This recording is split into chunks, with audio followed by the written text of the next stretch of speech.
higher education is in a state of crisis.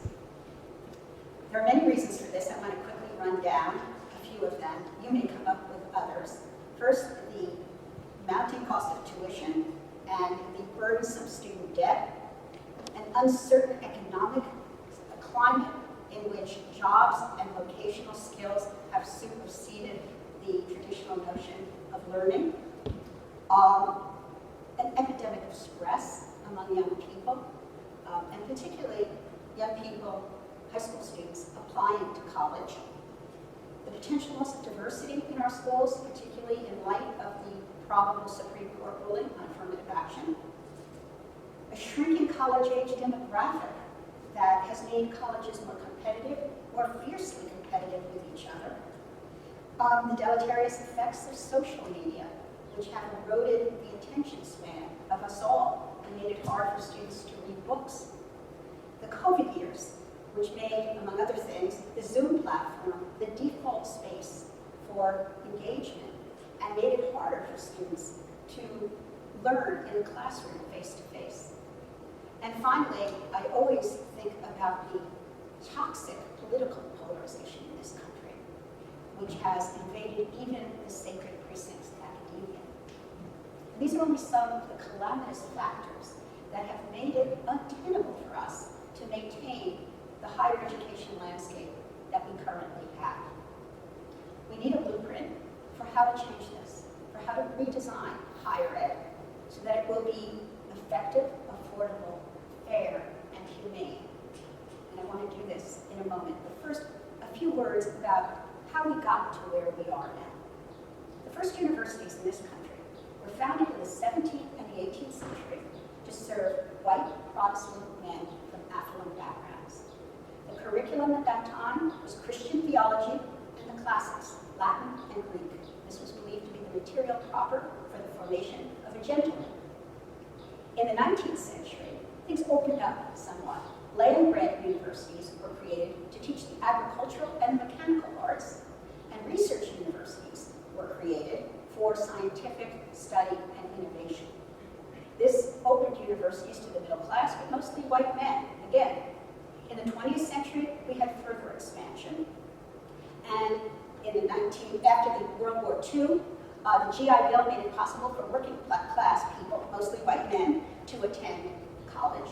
And then in the 1960s, the women's rights movement and the civil rights movement opened the doors, at least in part, to women and minorities. And that's more or less where we are. But I would say that with more universities and colleges and more constituencies, things became very complex and confusing. There was more ranking, more selectivity. U.S. News and World Report began to exert its sway in a very unnatural and unhealthy way. And things became competitive so that students who could game the system, as I will discuss. They became interested in prestige over learning. There was an increased bureaucracy, a swollen bureaucracy of administrators who needed to address the many and often conflicting needs of the various groups within the student body. And then secondary services began to mushroom at universities as schools became fiercely competitive with each other. It became harder to know what a university should do and who it should serve.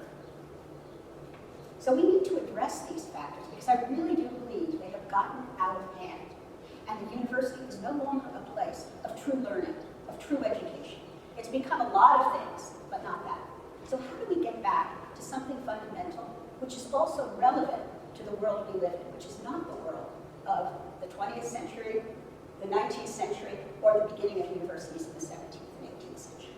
Well, there are 5 elements that I want to talk about that I think make up the blueprint for this new university, as I call it. And I want to first say that my focus is on undergraduate education because this is what I know best, and also because I feel that if we can solve the problem of undergraduate education, graduate and professional schooling will follow suit. So, number 1, the first element in this blueprint, diversity and fairness in admission policy. We have to move away from the kind of competitiveness and elaboration that has happened with the application process. Students that can afford it now have elaborate coaching to raise their scores. They cram extracurricular activities to build a resume for their applications. They work, sometimes for an entire semester, if not an entire year, on boastful personal essays about themselves. They edit them constantly in order to show themselves in the best light, but often with the help of other people, so it's not really about them. Nor can a 17-year-old really know how to present themselves as some sort of stellar individual. These sorts of things are really unhealthy, and I think they set students on the wrong track as they enter college. And they reinscribe bias, even though they're supposed to involve meritocracy, they reinscribe bias because they favor those who have the resources to game the system. So how do we solve this? I think we need a method that de-emphasizes competition. Competition is, I think, the worm in the apple of higher education in many ways. Of course, we're in a competitive society, but in a space where we want to learn, I think the competitive element is really not a good way to support learning. So what do? I'm going to give you a very brief outline, and of course the logistics of what I have in mind are complicated and would have to be worked out. So bear with me and just listen to the outline, and I can talk to you later about what might be involved. First, high school students would research a good fit, a school that's a good fit for them. Perhaps several schools, not too many. One of the problems now is that certain students are able to apply to 30 or 40 or 50 schools, which is really, again, an unfair situation. So they find a good fit, several schools that are a good fit, with the help of their guidance counselors, their parents, and their friends. And then it's determined, maybe through a test, maybe through looking at their transcripts, whether they can do the work at those schools. And if they can, and it's determined that they can, not that they're the super best or that they're going to excel beyond anyone else, but if they can do the work, they are hypothetically admitted to these schools. Hypothetically. Then they're sorted into 3 categories based on parental education. One category if both parents have graduated from college. One category if one parent has graduated from college. One category if neither parent has graduated from college. And then a lottery is implemented to create a balanced class. What the numbers would be from each of these categories would have to be worked out. But I do think that this method would really balance things out. It would create less stress for students so that they weren't spending their whole high school careers thinking about applying to college, which is really untenable. It would make for a diverse class because I'm convinced that this parental education model would translate into the kind of diversity we want. It would make college more about learning than about credentialing. And as a result of that, it would make it possible for most students to choose not to go to college, which I think would also be a healthy result. Okay, then the second element in my blueprint for the redesign of higher education, the design of the physical campus. We should really see the end of the fortress-like ivory tower campus. This is the old style physical design. It's sort of like a gated residential community. And it's really not integrated with the kind of world that we live in. I think we need a porous campus, and I do say that Drexel is a model for this. Jane Jacobs, the urban sociologist of the 1960s, made the point that you really need a community to be interactive. All the pieces of that community should be involved with each other. And I believe that that should be true of the university as well as everything else, the businesses, the restaurants. Everything is porous. And this is also in line with a lot of the design thinking that we're seeing from firms like IDEO and ThoughtWorks. The human-centered, contextualized sense of design should enter into the design of the campus. Look at Penn next door, look at Drexel. There's a radical difference in the way they look. One is the university of the past, the other is the university of the future. The third element, civic engagement. Now, if you have a porous campus, you're bound to have more interaction between the students and the neighborhood. And I think that that's a healthy and important thing to happen. In a city like Philadelphia, this is a laboratory. It's a place of learning. And if students can interact with their neighborhood, with their community, they can learn more about the world around them. Years ago, activism tended to be more abstract. Very important, civil rights activism, women's rights activism. But to connect activism to the community in which a student lives and learns is, I think, really what's needed right now in our particular political climate. And it would also allow for more soft engagement. Here at Drexel, we have side-by-side courses that some of you may have taken. We can take a course with community members and learn together. And another example, which I find incredibly exciting, is a grant that's just been received by this university to place students in housing with senior citizens so that both can help each other. That, to me, is the way of the future for affordable housing for our students that makes them also involved with their neighbors. The fourth element in my blueprint derives from the other two: experiential learning and business partnerships. Again, Drexel has taken the lead here, as have other universities like Northeastern, University of Cincinnati, Stanford, and MIT too, I think, have instituted a co-op program of some sort. It's interesting to think that in the past, the work-study alternation was looked down upon as vocational, but it is becoming very much a part of even the most elite university educations. The reason for this is, of course, because students need to know what it's like out there before they graduate.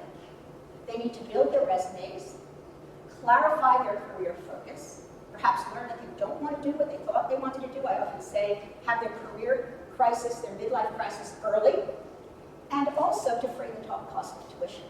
And we do this now at co-op schools like Drexel, but I would take this further. I believe the business partnership element needs to be developed so that businesses are invested in the students at the schools in their areas, and they take on some of the burden of tuition for students who can't pay. This would take the burden off of universities who have to deal with financial aid, and they'd have the money to spend on other things. The second element, which I think is the most important in this business-university partnership, is that businesses would also take on some of the responsibility for training. I mean, going back to the old apprenticeship ideas, we now teach skills, vocational skills, in our colleges that become quickly obsolete by the time our students graduate. Why should they be taught at all? Have them taught on the job when students do their co-ops, and then perhaps amplified when they graduate and get full-time jobs. Let those skills, those technological nuts and bolts skills, not be in the classroom, but on the jobs, and perhaps in business hubs where students go to train for their co-ops, and where employees, existing employees, go to retool, because our technology is moving so rapidly that we need to have a place where this will be constantly updated. Which brings me to the fifth element in my blueprint, fifth and last, and I think the most important, and that is what will happen in the classroom. I've been talking about all this context, but what happens in the classroom? Well, it seems to me that if we can move some of these technological, vocational elements out of the classroom, we will leave that space free for genuine learning, for conceptual thinking, for profound engagement of the kind that really has ceased to be possible in this very rushed and hectic college environment right now. So what would happen would be students would start to concentrate on the conceptual aspects of their field of study, the context for learning what they're learning, and synthesizing ideas across their field and across other fields so that they can be original thinkers and not just mechanical learners. Along with this, there would be courses that would be playful, that would exercise the mind in new ways. I'll give you a couple of examples. A course that would combine reading a spreadsheet with interpreting a poem. How do these two seemingly disparate activities have structures and meanings that might be in common? And there have to be things in common because we're all human, and these are human artifacts, and so you'll find those similarities, and I think that can be incredibly invigorating. Students would also address broader subjects of import in the classroom.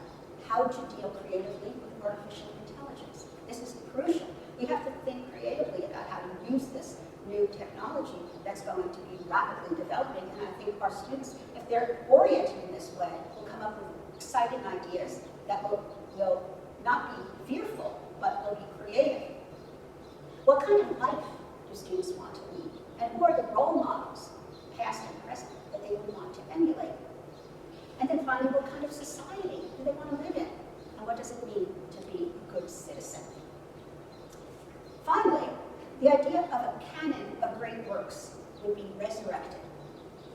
In the old style of university of 30 years ago, 20 years ago perhaps, the canon, the literary canon, was at the center of the curriculum.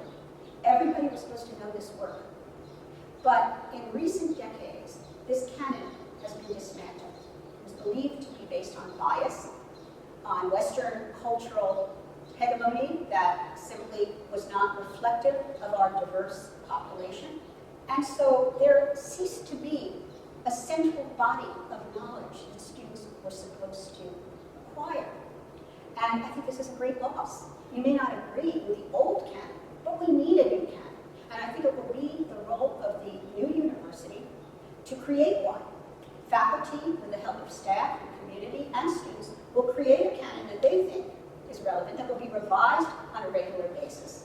And it won't just be literature, it will be film and television and music and art and scientific breakthroughs, but it will be a group of works that people will be expected to know.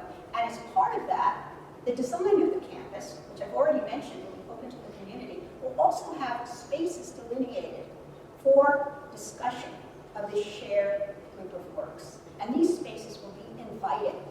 They will have music, they will have art on the walls, they will have good food, and they will have a faculty mentor or facilitator on hand to talk with students in a desultory way, not for grades, not for any endpoint, but just to explore ideas for their own sake. So, the challenge is how to make these 5 elements happen and fit together, because really they all form a whole. They're the blueprint. A blueprint, after all, is about building something. And you take one piece away and you can't build it. So it seems to me that we have to devote ourselves to thinking in this very broad way about what a college education should be. I don't see us doing that up until now, but we really need to do this. We need to think about the balance of theory and practice, of classroom and workplace, in order to have a society that will be healthy. We are at a crucial moment in the history of our democracy. Our country is fraught and polarized like never before. We need the blueprint I have described for higher education if we are going to produce the innovative leaders who can rethink the institutions that have failed us. And we need to produce